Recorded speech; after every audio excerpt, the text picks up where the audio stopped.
What's up, world? Welcome back to Authentically Us, the podcast where we talk about what it means to be authentic in everything that you do, in every space that you occupy. I'm one of the hosts. I'm ConRoy, and we got Tony here. Tony, say what's up to the people, man. Yo, what's going on? I'm here. It's a beautiful day, and I'm excited to get it in. So let's go. Hey guys, before we jump into the podcast, shout out to MSW Media for having us on their platform. Also, do us a favor and give us a rating, please. Tony, tell them why they should give us a rating. So the more that podcasts are rated, the more that others can discover our podcast. And if y'all really enjoy our podcast, you want others to know about that, right? So go on and rate. Let's go.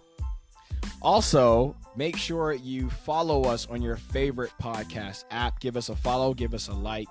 That lets us know that you're supporting us. Also, it just allows us to know and to grow. So the more you support us, the more we can grow.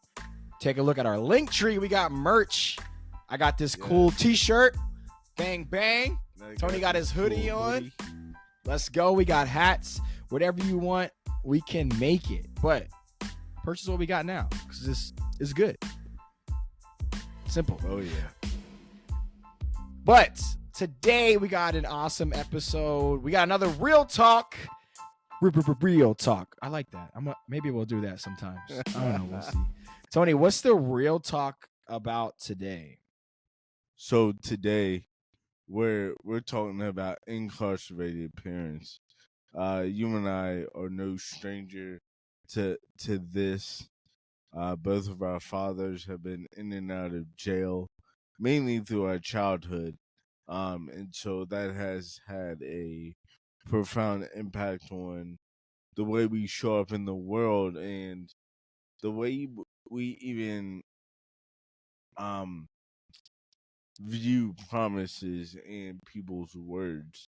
So I'm just curious, when was the first memory you have of getting a call that your father was locked up, and how that impact you? I don't know if I have a memory of a specific phone call of like, hey, your dad's locked up again. I just remember the calls from prison. Like I remember those collect calls where you'll get them and it'll be so-and-so is in Franklin County Jail. They want to make a phone call. Do you accept charges? And I remember those. I don't necessarily remember like, hey, your dad's in jail. It was more like, oh, hey, by the way, your dad's in jail again. And I think that's kind of how it was for me. It was more of a consistent basis. And that was kind of, I don't think any child should have to go through that, have to go through a parent being consistently incarcerated. Like it's just a day job. And the unfortunate thing is a lot of people in our communities, in Black and brown communities, that is their story, specifically in men's lives. And it's hard. It's hard for the child. Like you mentioned, we still are dealing with repercussions of our incarcerated fathers to this day, knowingly and unknowingly. My question for you is kind of similar. Like, did you get calls from prison that you can remember? So I never got a call from prison. I never even visited my pops in prison. I remembered hearing from my mom, hey, your dad's in jail. And I would get letters. You know, I would check I would check that mailbox day in and day out, anticipating for another letter from my dad, and open it and read it, and then like right away, right in back. Like, Wow. it was like the saddest part of my childhood, but I also got the most joy out of doing this. And because I felt like, wow, yes, it was through paper and writing I got to know a little bit of who my father was. Yeah, it was like he cared, right? Right. And he might not be there physically, but he's thinking about you. So that I can see how that would bring a lot of joy. I don't know if I got any letters. I just remember the phone calls. I do. So what was this? I was young. My mom and my dad were both incarcerated at one point at the same time. That's how, I ended up living with my grandparents. And I remember actually going to visit her. I've been in max prisons. I've been in county jails visiting family members, and that was the craziest thing. Actually, crazy thing was I remember um my mom actually was in prison with Martha Stewart. She was in the Oh, same prison as wow. Martha Stewart. Okay. So it was like one claim to fame. But I don't know. It's a weird thing. It's a weird thing for a child to have to experience that. It's a weird thing that it was so common that like it was just like, oh, like we're gonna go see mom. And I know a lot of parents, a lot of black families, black and brown families talk about like they'll tell the younger siblings, oh, like our parent is just off at college, and they're not. No, that's what we no. used to say, and it was hard. I think the hardest thing for me was the empty promises, Mm, especially for my dad when he would go in and out of jail. It was like he'd go, he'd be like, "Hey, I'm going to come to your football game, or I'm going to come to your play, or I'm going to come to this," and then next thing you know, he's in jail. And then I just got so accustomed to that that I never expected people to show up for me. And now I'm 31 and still dealing with that, like that if somebody tells me something, I really don't hold on to it too much, but like in reality I do. I care that I'm like, okay, like if you say what you said, are you going to live up to it? And then if not, it's like, oh, well, I figured anyway. It's almost like I'm not giving people the benefit of the doubt. right. Um and that's not fair, you Yeah. know. Well, yeah, and I mean, I think the biggest way that my father being incarcerated has played out in my life is like I have really bad abandonment issues Mm, because my father was the life of the party. Like he he loved making people laugh. He still does. Like mm-hmm. if my dad's around, you know it. um and and so I never could understand why he didn't want to stay out from me. And so I believe that I internalized I must not be good enough for my dad to want to stay out of prison for me. And I still think with my closest relationships, if I'm fully me, will people want to stay or will people get fed up and want something better? So yeah, I really struggle with that. That's, you know what, now that you when you said that, I was like, yep, I used to think that too. And I was like, why can't you stay out of jail? Like, am I not a good enough reason for you to stay out of jail, for Right. you to go back to the bottle, for you to sell those drugs? Yep. And as a kid, that's the only thought we have. Hmm. Like, well, you keep going to jail, just stop, you know? Right. Right. And I know for my dad, well, actually, I don't know. I'm just assuming that maybe he was Jamaican, so he came over here from Jamaica, and that might have been the way he could make money. He could make quick money, and maybe he was just trying to provide. I remember when I would go over there, like I never had to, like I always had food, but so much so that he ended up getting deported back to Jamaica. And some of you guys know my father's story, and this is who I thought was my biological dad. This is who I'm referring to. Um, but so much so that he got deported back to Jamaica, and it's just like you couldn't clean it up for me, but it's like who knows the real story behind it? You know, who knows why Right, or what got them into these actions? right. And like I, even in college, I would be like so resentful and frustrated with my dad of like it's not that hard. Like stop doing what you're doing and start living differently. And it wasn't until I stopped being so angry that I was able to really be curious and I started to learn. Once you're in jail, the system is stacked against you so much that the odds of you going back there are so high. And so I started to have compassion for my father to understand he may never want to go back, but he can't get a job with a record.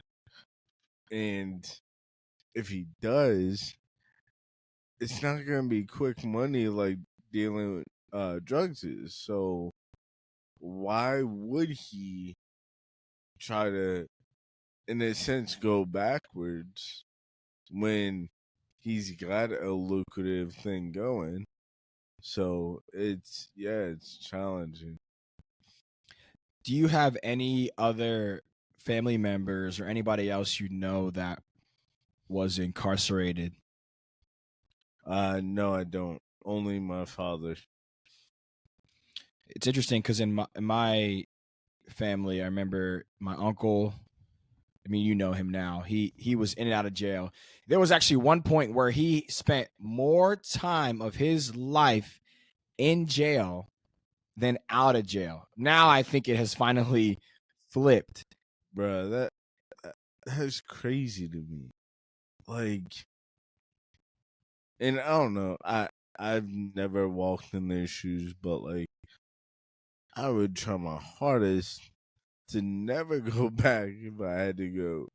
Like it just doesn't sound pleasant. But You know, you know what's interesting about that is, you know, he talks about that. It's like you just said, the world is stacked against them when they get out of jail, and now that's comfortable. Like he has a routine, he's going to get fed, right? that's He, true. he obviously has to follow rules, but then like when he comes out in the world, it's like you go right back to like where you were doing all the Right. drugs. And it is hard. There was some guys that there's this I don't know what it's called, but essentially near, I'm gonna say near my house, I'll say that, is a, I guess, a halfway house where after they get out, they go to this house before they enter into the real world. And you can just kind of see how programmed they are. You know, they a lot of these guys that I know, that they try to find a job, they try to stay on program, they try to, and it's because they're built like a routine, almost like militant ish, and it's like sometimes people crave that. They crave structure, and when they are out of the structure, they go back to the drugs. They go back to the bottle, and it's just not. You're right. It's not built. The system is not built for progression. If anything, is built for regression. Yeah, and like I think that's why rehabilitation is so important for when people in prison get out, they have a skill set of what does it look like for me to set a schedule so Mm. that you know I don't have complete freedom, but I have a set of boundaries because we often think of boundaries as something that's constraining, but it's almost like the more boundaries you have, the more free you feel to work within those boundaries. Yeah. There was maybe 2 times in my life where I thought I was going to go to jail. Can you believe that? Let me tell you a Oh, story. here's our friendship moment, y'all. All right. Maybe 2 times. The first time I can remember, I rode my bike, and you guys, we're from a really small town, and our mall, what, is probably 5 miles from my house, maybe further. I don't know. I have no idea. So I rode my bike. Me and some of my cousins rode our bikes from my house to the mall, and we wore these hoodies. And they were like, "All right, this is what you're gonna do. You're gonna go in the finish line, and you're just gonna put these things underneath your shirt, and you're gonna walk out." And I was just like, ah. So we get in there. I think I grab a couple hats and I walk out, and I felt so bad. And I was just, that whole bike ride, I'm like, the cops are going to come get us. The cops are going to come get us. The cops are going to come get us. I was just so nervous. Now, there was one time. Were they nice hats? I had to ask. Who knows? Who knows? I don't have them anymore. Were they? I don't know. I think it was like a Phillies hat. It was like a brown Phillies hat, and then like a pinstripe, like a white and red Phillies hat. Maybe a Steelers hat. Like, for why? Yeah, do you even like baseball? No, I just like colors. Except for Go Padres. Another time, I was in maybe junior high school, and I went to a friend's house. My grandma usually never let me spend the night at people's houses. I think that might be a black thing, but I just never spend the night at people's houses. And this one time I did spend the night at one of my friend's house, and we snuck out, and I was like, yeah, let's go see this girl.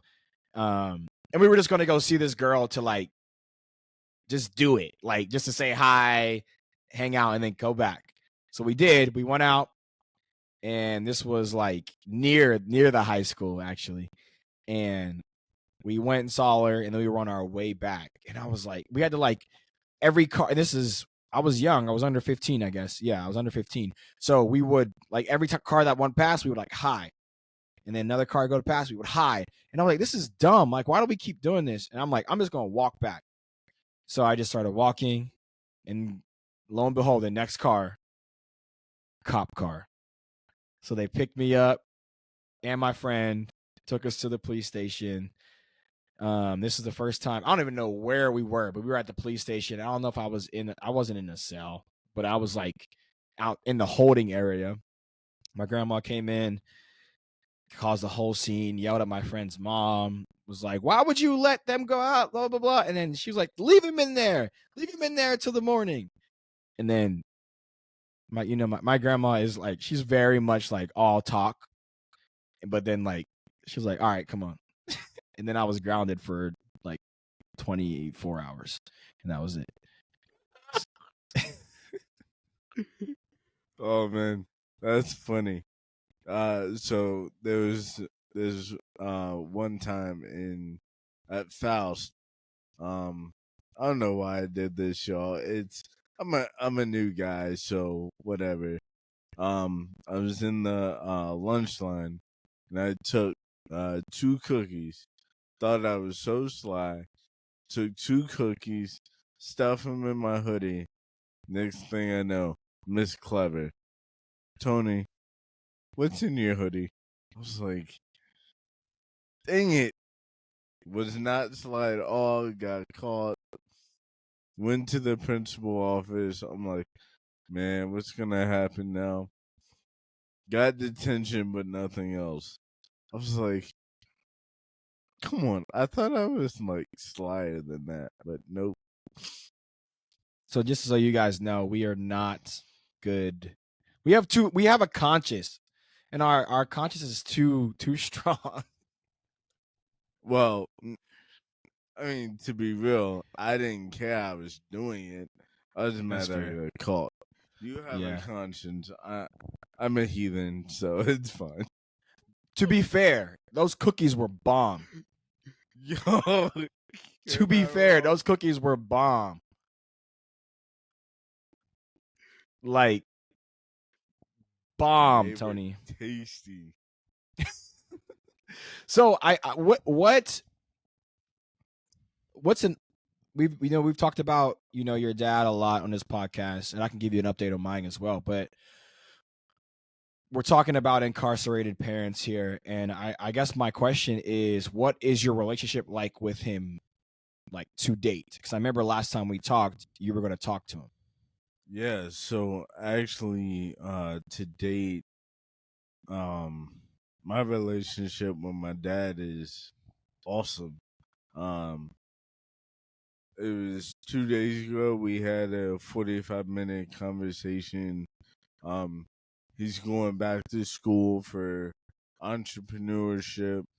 He was talking to me about like, oh, how do I do this college thing? Can you help me? Like, just really cool to finally feel like I have a friend in my dad.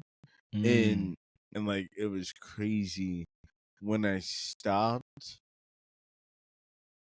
wanting him to be the ideal father, and just let him be him. Things got so much easier for us. And it's really cool. Yeah, me and my sisters joke a lot about how um we say our parents weren't the soccer mom, soccer dads. Like, Oh, absolutely. y'all were not the soccer mom, soccer dad. But Nah. honestly, Tony, that's amazing. I don't think I've ever heard you say that about your dad. So I'm Right. so Hey, this happy is real for you. time, y'all. We didn't discuss this, so yeah. Wow. That's amazing. Yeah, man. The Lord is faithful. You know what's interesting? Well, first of all, I want to say that both of our parents are out of jail. And both of my parents are out of jail too. They've been out for a while. Yeah. And I've had like kind of like a rocky relationship with both of my parents. I think a lot because of uh the guilt that they feel that almost outpours onto us, me and my Mhm. siblings. And it's hard for us because it's just like we're good. Like we've learned actually how to survive without you being a parent. And I Mhm. think that makes them feel some type of way. But actually, right before this podcast, I was on the phone with my dad that's in Jamaica, and we were just kind of talking. He apologized. Last time I talked to him, he like cussed me out, brought up all these things from the past, all this stuff, and he eventually apologized. And solely because he saw a post of me on Facebook of like me worshiping or something, and he was like, "Wow, I didn't know you were in the church." And it was like something that small, just from a little post. It kind of changed his mind, changed his heart, Right. and he apologized. And we had a good conversation. Just recently, literally right before we started our podcast, I was on the phone with him, just talking about like kind of starting fresh, not bringing up, not going back in the past, not necessarily like forgetting it, but like not dwelling on it and Right. starting fresh and stuff like that. He's sick, and Mm. it's cool. Even my mom too. We kind of had a little fallout, but I think the hard part, I would say, with parents, and I'm assuming our parents are probably around the same age, is that they say things, and because of how they were raised, they say things and they just take it. But they deal with that forever. And I think the difference is they say things to us, and then I'm like, that's not okay. Right. And they're like, whoa. When I was your age, I didn't talk back to my parents. I'm like, Right, I'm not right. I'm not talking back. I'm letting you know that Yes. Come on. that's not okay. Yep. I respect you enough to Yes. let you know in a kind way that like your words have power and you just can't talk to your children any old way. Yes. So Well, that's kind of been my recent discovery. yeah, and like I think that's a beautiful thing, like being able to get to a place where like us disagreeing with our parents does not equate disrespecting them. Like we are grown enough to advocate for ourselves and not just take whatever and like oh I whatever like Mm-hmm. and I think that's the road to maturity is being able to stand up to our parents in a way that is just honest. Um not shaming, not guilt tripping, but being completely honest of like this is where you failed. This is where you did not step it up. And I need you to know that. Because there's power in naming things. Because, name it to tame it is something I always say. It's like when we name things, they lose power over us. Mm-hmm.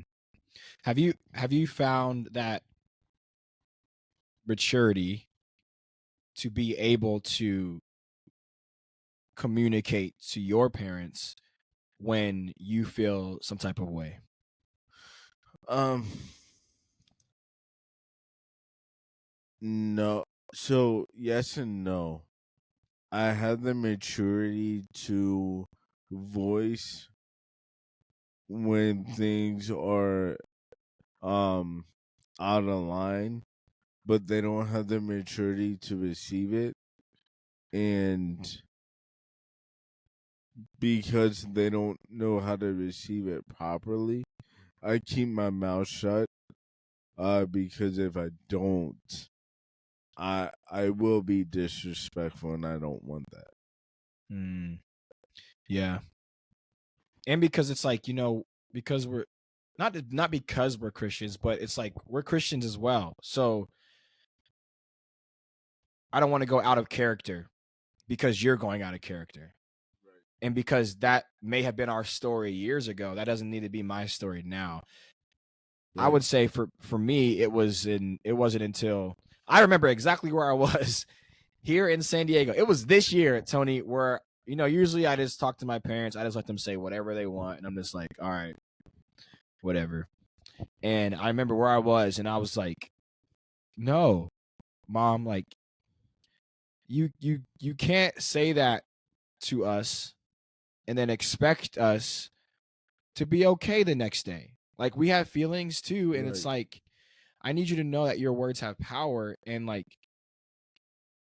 they slice sometimes.